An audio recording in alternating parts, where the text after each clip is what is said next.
My name is Ash Wilkie,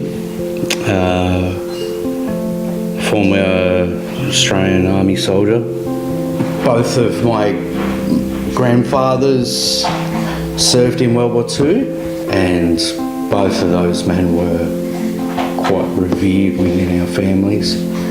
So that was something that was always an aspiration as a child. I was a UAV operator, so basically primarily in Afghanistan we were reconnaissance.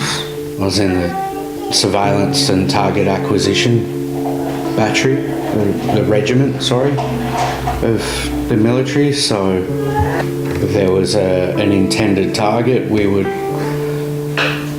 watch the intended target for a couple of weeks, and then ground forces would move in with our information and our sort of eyes in the sky. I've been there a week or 2 weeks. There was a patrol of just guys on foot walking through the Tarin Kowt area, and a suicide bomber walked into the patrol and killed themselves, and killed two of the guys that were two of the soldiers. I'm still not sure if it's true, but when that happened, the biggest thing around the whole area was that the Taliban had actually gotten a young Down syndrome child. Unbeknownst to the child, put the suicide vest on the child and said, walk that way, walk towards these guys, and then remotely exploded the vest. That was kind of like to see how cheap life is to them. And that was kind of what, welcome to Afghanistan. And now I've got a son who's just over 9 months old, who's Down syndrome himself, and that's kind of, couldn't imagine it in a million years doing that.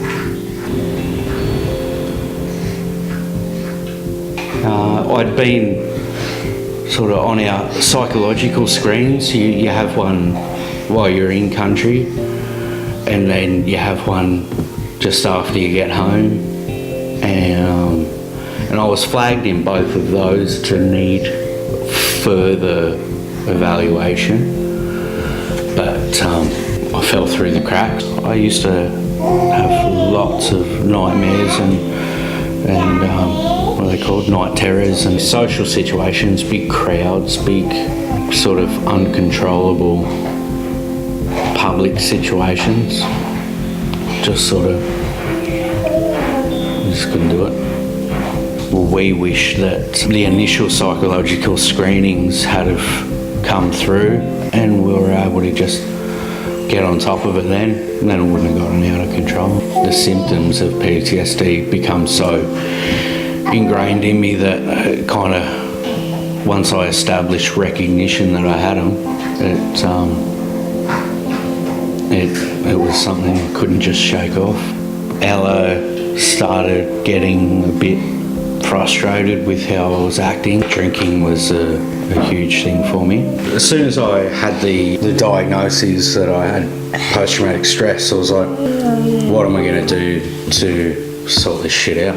Well, I'm not going to sit at home and turn to a steaming pile of waste. So I started woodworking as a hobby to sort of just keep me going.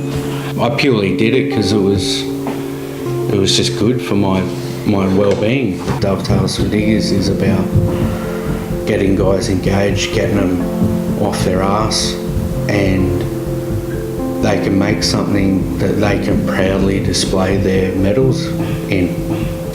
When they come to my workshop, I give them the big picture, and then, hopefully that whets their appetite, and then that gives them the interest to come in and go, all right, well, how do I get this rough sawn piece of lumber, how do I get it to the stage where I started? So then I can show them how to resaw and process the timber.